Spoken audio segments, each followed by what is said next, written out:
Assalamualaikum warahmatullahi wabarakatuh. Jumpa lagi bersama saya Mas Vino, yang kali ini akan menceritakan sebuah kisah nyata yang disampaikan oleh, sebut saja, Mas Rio. Mas Rio ini berasal dari Malang. Langsung saja kita ceritakan. Menurut Mas Rio, adiknya Mas Ato menjadi tumbal pesugihan jarum emas setelah sebelumnya menemukan uang di jalan. Disebutkan bahwa pesugihan jarum emas ini menargetkan tumbal dengan cara sengaja menyimpan uang di jalan. Barang siapa yang menemukan uang itu dan menggunakannya, maka ia yang terpilih menjadi tumbal. Kisah ini terjadi pada 2005 lalu. Mas Ato memiliki adik bernama Atik, nama samaran. Saat itu adiknya duduk di kelas 6 SD, baru mau lulus. Ketika itu Mas Ato bekerja di perusahaan swasta di Malang. Mas Ato memiliki 5 orang adik dan kondisi ekonomi keluarganya memang tidak bagus. Mas Ato merupakan anak sulung. Bapak dan ibunya adalah seorang pedagang.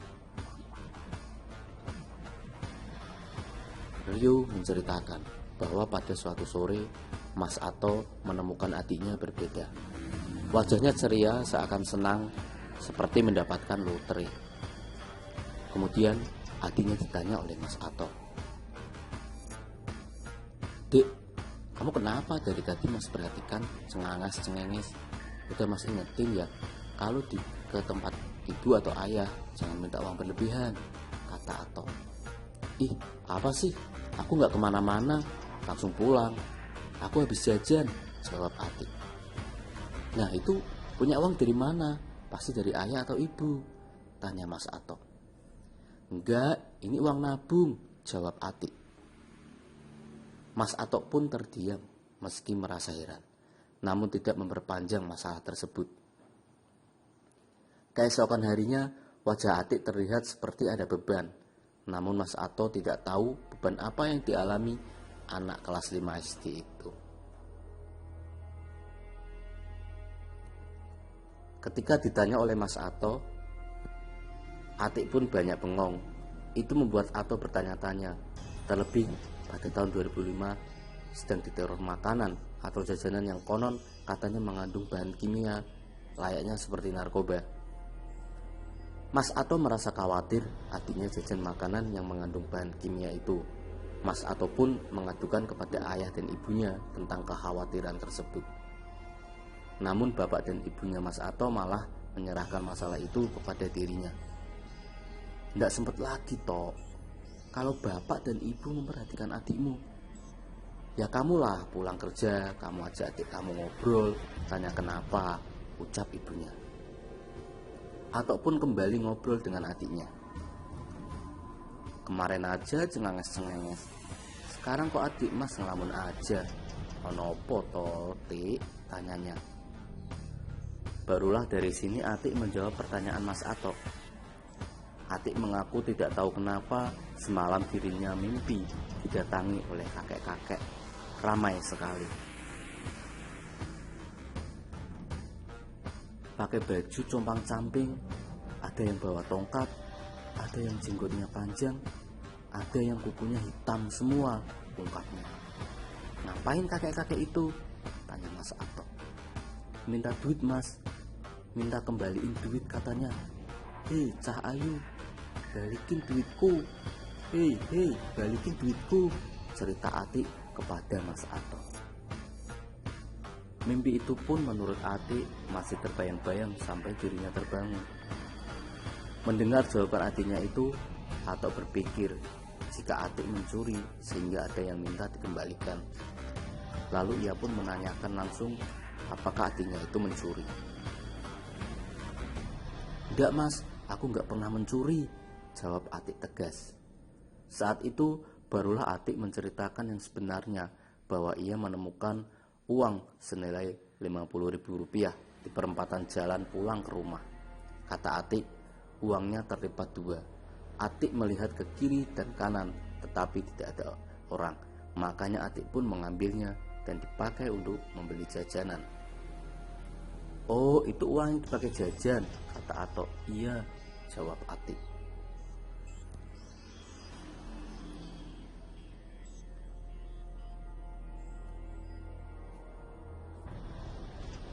"Lalu di mana sekarang uangnya?" tanya Mas Ato lagi. "Udah habis, Mas, dipakai jajan di warung," jawab Atik. Kemudian Mas Ato kembali bertanya, apakah jajanannya dibagikan kepada adik-adiknya yang lain? Tapi Atik menjawab tidak, ia memakan semua jajanannya sendiri. Tapi saat itu Mas Ato sudah memiliki feeling bahwa penemuan uang itu berkaitan dengan hal-hal yang tidak baik. Singkat cerita, Atik pun menunjukkan tempat penemuan uangnya. Ternyata itu berada di perempatan jalan di dekat pohon. Mas Ato sempat berpikir bahwa wajar ada uang di jalan itu. Hanya saja jika dipikir kembali, uang itu ada di perempatan jalan dengan posisi ke arah utara.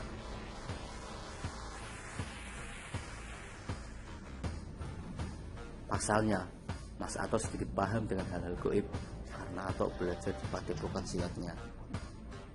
"Jangan-jangan ini ada kaitannya, Tik. Kamu ngambil uang sial, pantas kamu menemukan penampakan," kata Mas Ato. Setelah itu, Mas Ato pun mendatangi warung tempat Atik jajan dan menanyakan uang itu kepada pemilik warung untuk ditukar dengan uang. Pemilik warung pun kemudian mencarinya. Pemilik warung sempat bercerita bahwa uang yang dibelanjakan Atik memang berbeda dengan uang dari yang lainnya. Setelah pemilik warung menemukan uangnya, Mas Ato pun menukarkan uang itu. Tapi Mas Ato tidak menceritakan yang terjadi pada Atik. Kemudian mereka kembali pulang ke rumah. Mas Ato lalu memegang uang itu hingga tangannya bergetar dan ia merasa uang itu berbeda. Malam pun tiba.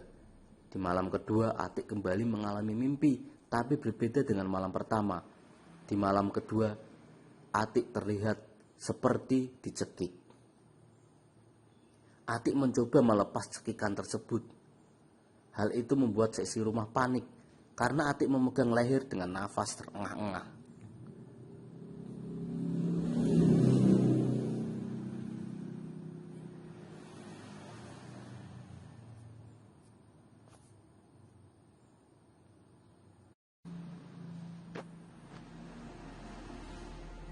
Ibunya pun meminta tolong kepada Mas Ato untuk menolong Atik.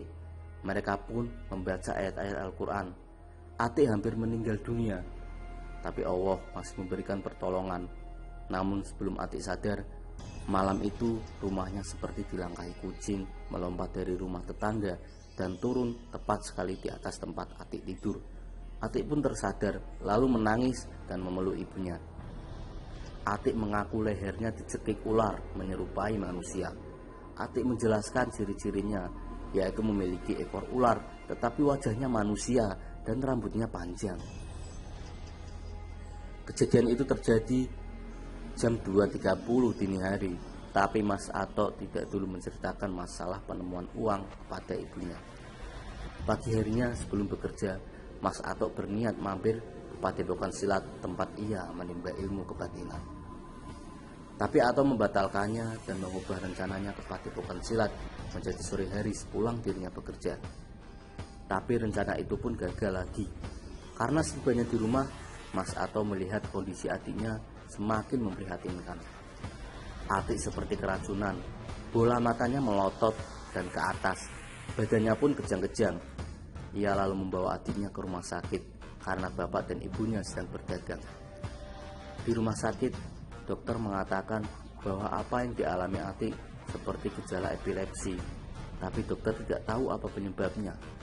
Apalagi dilihat dari riwayat, tidak ada keluarga yang mengidap epilepsi. Setelah dirawat pada malam itu, keesokan harinya Mas Ato memutuskan ke padepokan. Ia memutuskan bolos kerja. Dia ingin tahu apa yang terjadi sebenarnya. Ia juga membawa uang 50.000 itu.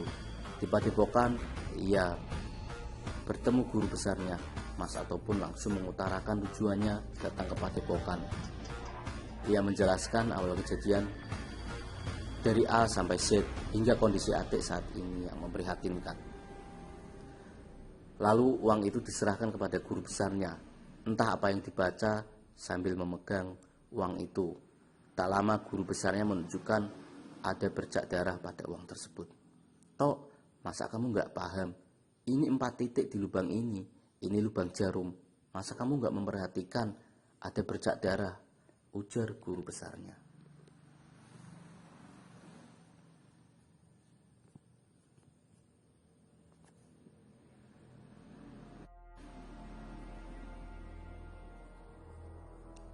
Ini bukan uang sembarangan. Kalau saya bilang, masih bagus adikmu masih sempat dilarikan ke rumah sakit. Dan kamu sempat mengadukan masalah ini kepada saya, tambah guru besarnya. Guru besarnya pun menjelaskan mengenai ciri-ciri uang tumbal pesugihan jarum emas.